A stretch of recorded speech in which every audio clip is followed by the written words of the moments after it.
Hi friends, welcome to this latest episode of the Nationalist View. In today's podcast, we have with us Mr. David Vance, a very, very special guest for us. David, thank you so much for taking time out from your busy schedule. Hi, it's my pleasure to be with you again. It's my pleasure.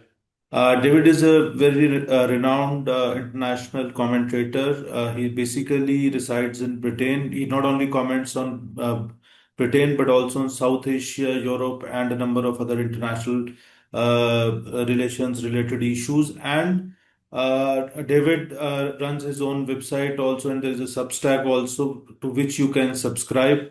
And he also has, a large number of writings which appear in a number of other places, is a regular commentator on a wide variety of issues at various international platforms, including prestigious newspapers and news channels, as well as on the podcast.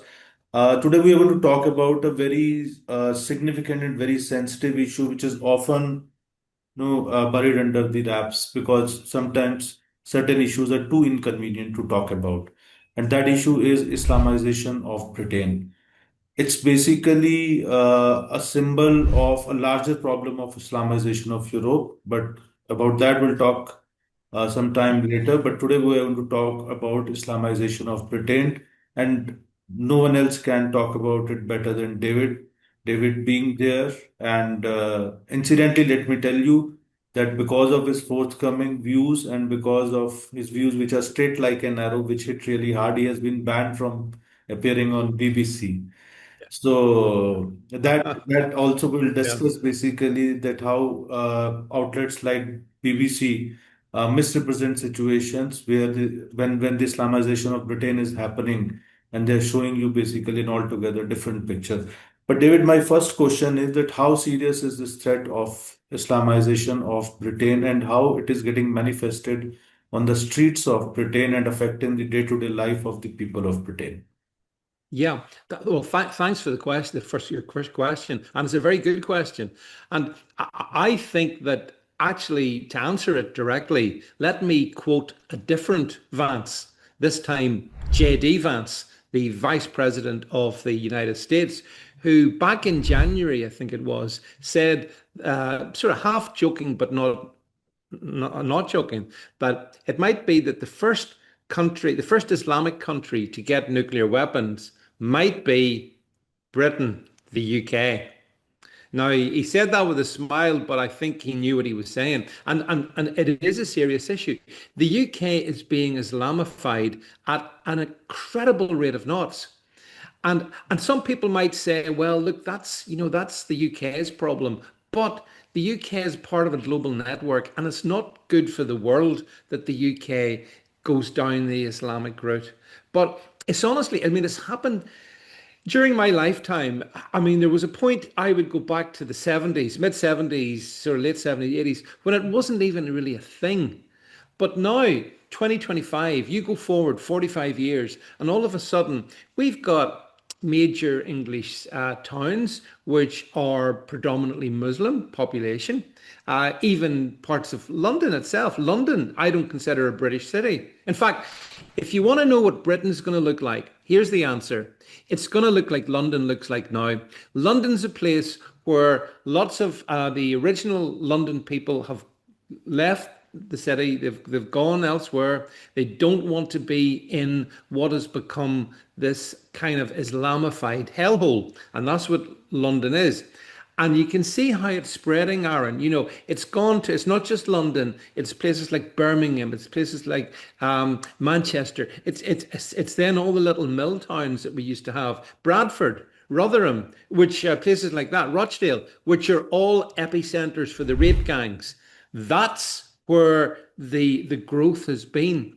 And, it's very worrying to see it. One of the things that I like to track is what is the birth rate in a country. A birth, there's a line you may have heard that demography is destiny, and demography is destiny. The children of today will be the adults in 20 years' time, and the population reflects that. When I look at the birth rates in the UK, I can see that the Muslim birth rate is at least 2 to 3 times higher than the British birth rate, which is below replacement level. So we are in serious trouble. And, I'm not going to tell you, I'm going to give you the full truth so that people can be understanding it. The full truth is that we are on our way to being an Islamic country, which might sound really weird, but honestly, if you live here, and you've got eyes that you can open and see, then you see it coming. And it's happened in like a twinkle, but it's actually been 45 years. And we have a government in power at Westminster, which basically genuflects to Islam, to Muslims. We've seen that particularly actually recently over issues such as the India-Pakistan conflict, and we've seen it over the recent Israel-Iran conflict. The British government is afraid to come down and take the right side because it's scared of those Muslim members of parliament, and they're going to get bigger and bigger unless we stop it. David, just take us through, what is happening is in Britain in terms of the rise of street prayers and mega mosques. Yep. Are these, on the rise, both Yeah. street prayers and mega mosques? And do you see basically it's a conscious, deliberate, Islamist land grab policy as well as, a demonstration of their power? And it is not merely reflection of only the demographic shift. No, correct. You're absolutely right. The building of the mega mosques is an assertion of political power. That's what it is. They're saying we are in control. And it's happening in places like even one of the most quintessentially English places of all is what's called the Lake District. Lakes, and it's very pretty. And in the middle of it, guess what they're building? In the middle of nowhere, a mega mosque. Because what they're saying is we control everywhere. And so these mega mosques are being granted building, planning permission. The authorities, which are often Labour councils, grant them the planning permission to build the mosques. And it's got nothing to, I don't even think it's to do with religion. It's to do with power. They can say we'll build our mosque wherever we want, and the mosques are getting bigger as the Muslim population grows. And it's kind of sad because I've even seen some of the British churches, which have fallen into neglect, and they've been taken over, I think, deliberately as well, and turned into mosques. I mean, that, from my point of view, is pretty sad to see. But yeah, you see it absolutely right, Aaron, and I'm sure you see it where you in this is like India as well. The Muslims want power and control, and one easy way to do that is to just build the mosque, if you're allowed to, and they are. They shouldn't be. I would deny them planning permission on every mosque that they build, but unfortunately I'm not in not in control, or they would have problems. So, how the common Britons like you Yeah, are looking at, the what I would say a criminal cover-up of this Pakistani grooming gangs scandal.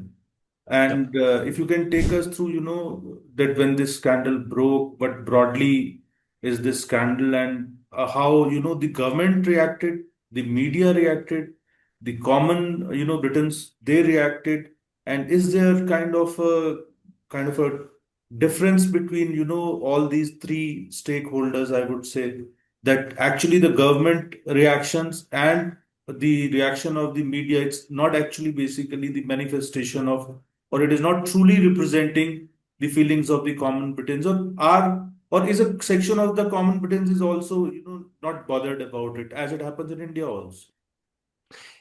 Yeah, not great question as well. I mean, the answer is, I mean, I've spoken to people who have been victims of these grooming gangs, rape jihad gangs, I would call them, and it's terrible because it's been going on for, I would say, about 25 years, maybe even a wee bit more than that, but around about 25 years.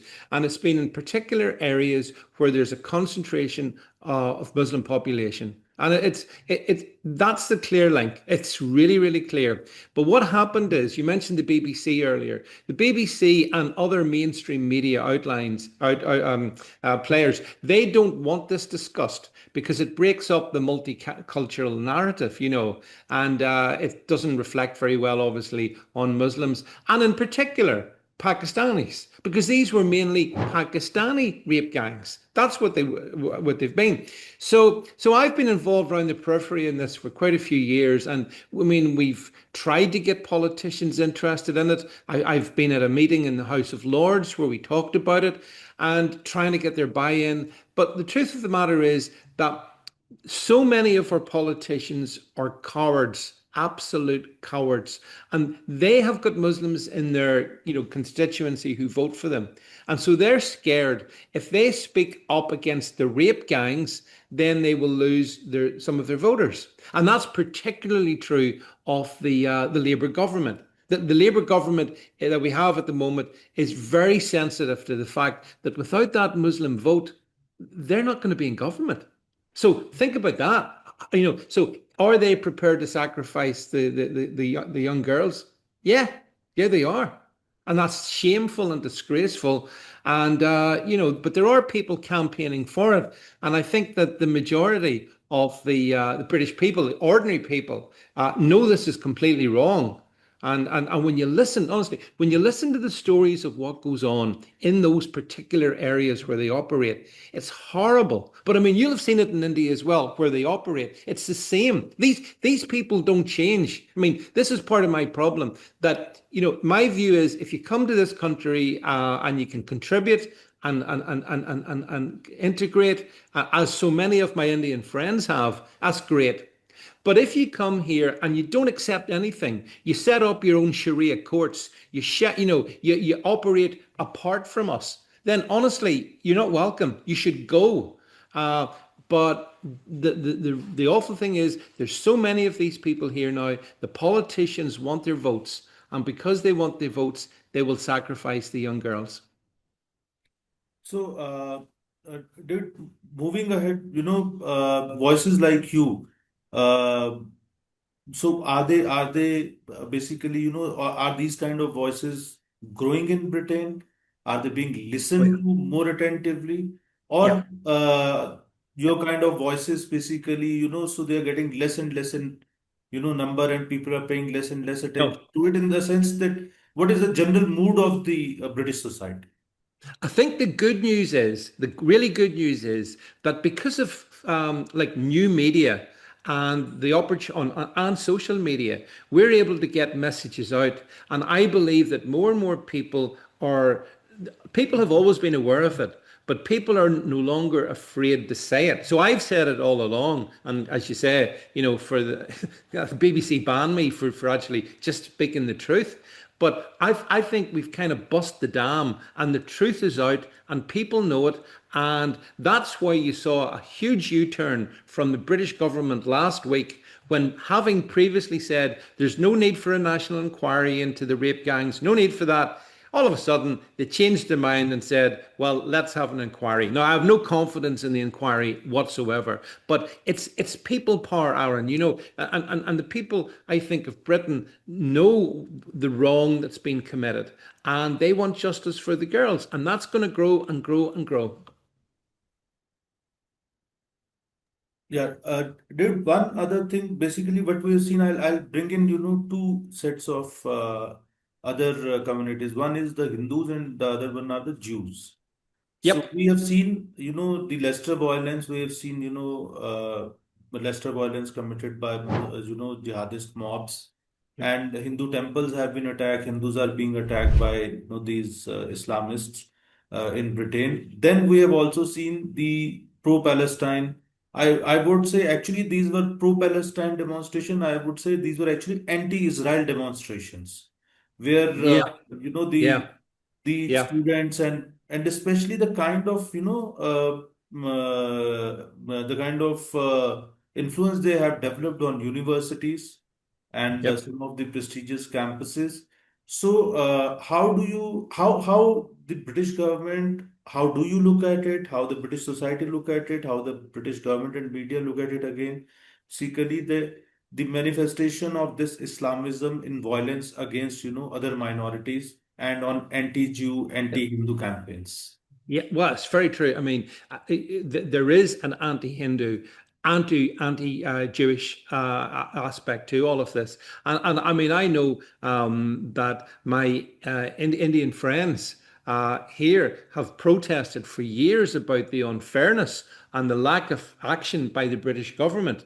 They've got very frustrated as well because the one thing that for example, the Hindu community and the Jewish community we have here is that they're peaceful. They are peaceful, law-abiding, uh, good people to have in our midst.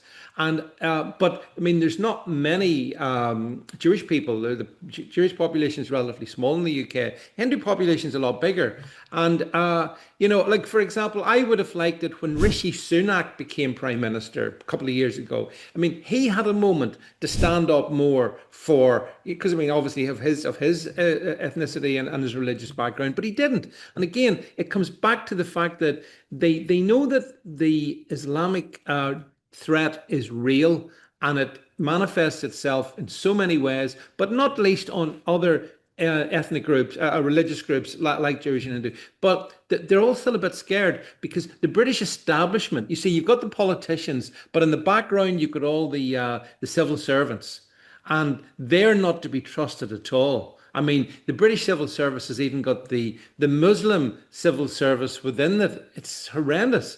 And so that means that not a lot of action gets taken. But I mean, I've always stood by my Hindu friends, my Jewish friends, because I think we all have to stand together. We can't let a minority bully us, but it has been bullying us, and it's got away with it too long. And that's why I feel a need to speak up because maybe others will then, as I say, sort of find the courage to say, yeah, this is wrong. Let's not these demonstrations that take place in London, for example, most weekends, the huge pro, as you said, well, anti-Israel demonstrations is what they are. But for a little while, they were also pro-Iran demonstrations, right? These absolute clowns polluting the streets of London. I mean, that those marches should be banned because to me, those are hate marches. And I often think to myself, if I was a Jewish person, how would I feel living in London? And I know Jewish people living in London, and they don't feel good at all. They feel scared. And so that's the reality of what happens when Islam is not countered and not controlled. That's what happens, and that's what we say. David, we've talked about Pakistani grooming gangs, and Pakistani Muslims especially is playing a very significant role.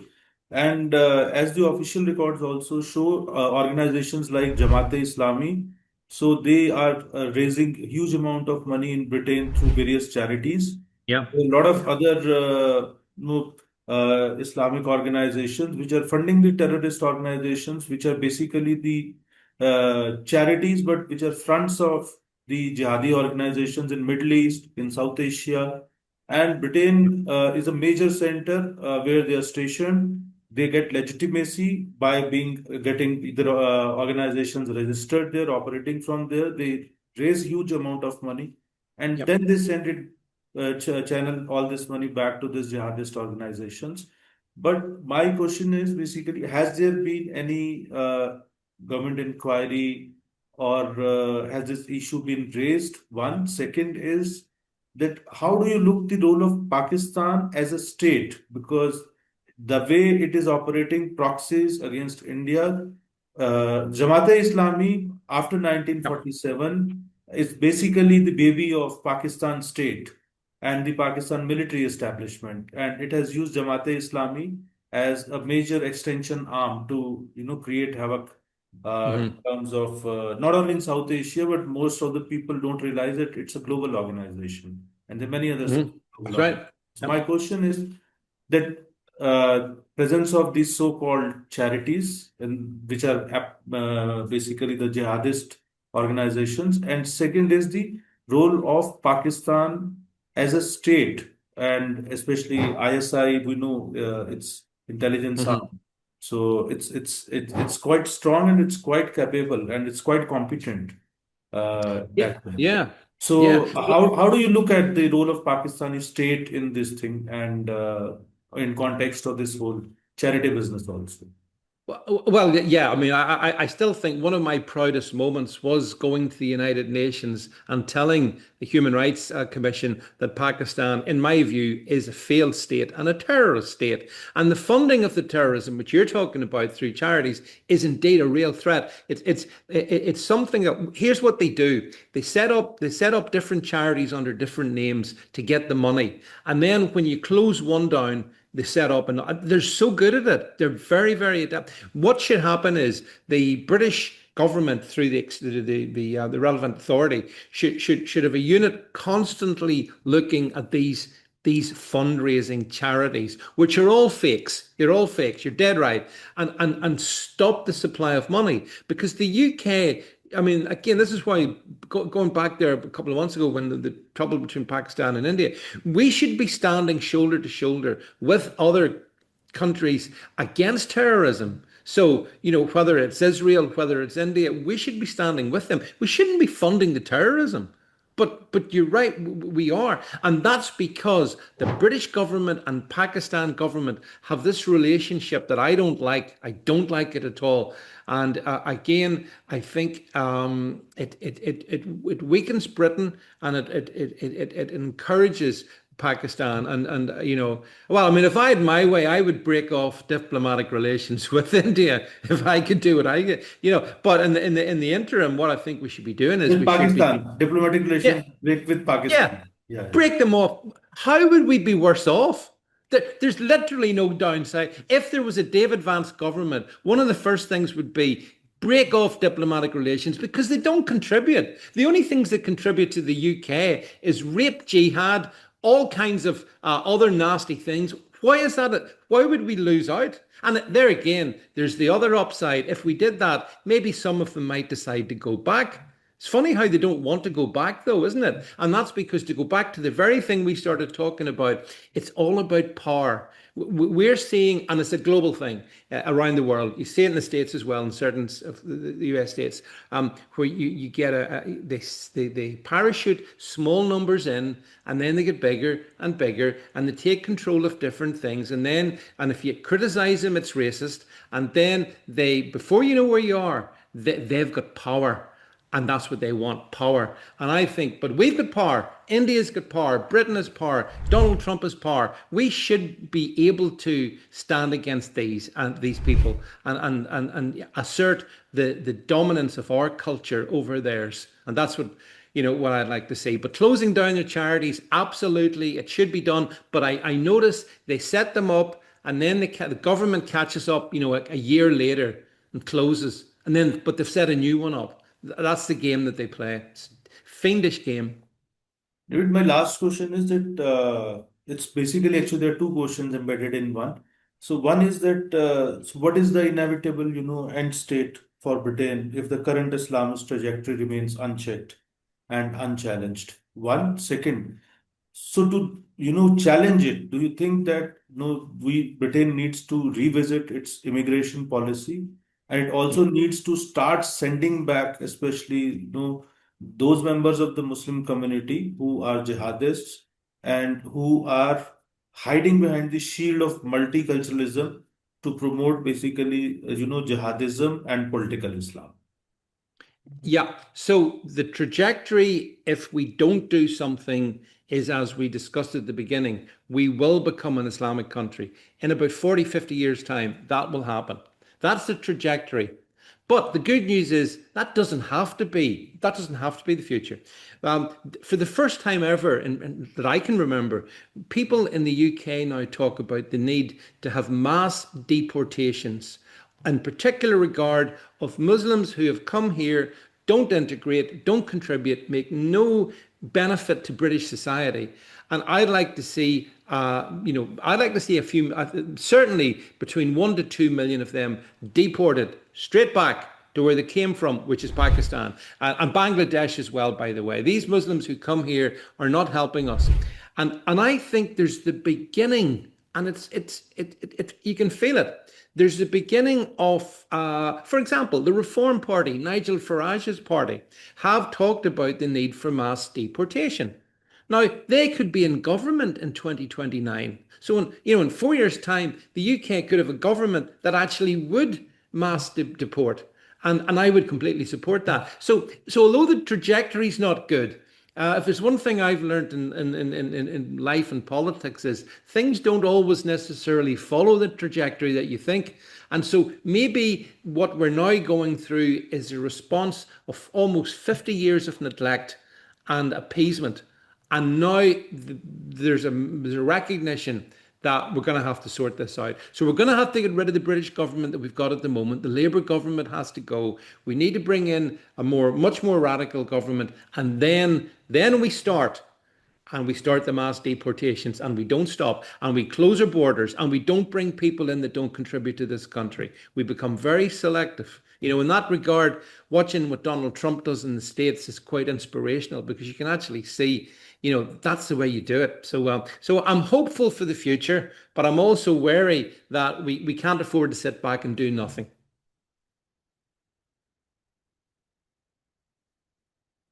Yeah, thank you, David. Thank you so much for sharing your thoughts. It's a much larger debate, and we'll continue to follow this, and we'll continue to have David on our show to talk about this and also a lot of other issues. And thank you so much again for taking out time from your busy Thank you. schedule. David has connected with us from UK, and we'll soon be back with another topic. If you have liked the video, then please do share it and subscribe to the channel. And also, we'll be sharing links of website of Mr. Vance. So please do go there, visit there, subscribe to that website also, and you can listen to his podcast, go through his writings at length. So thank you once again, David. Thank you so much, Aaron. Been a pleasure. Yeah, thank you.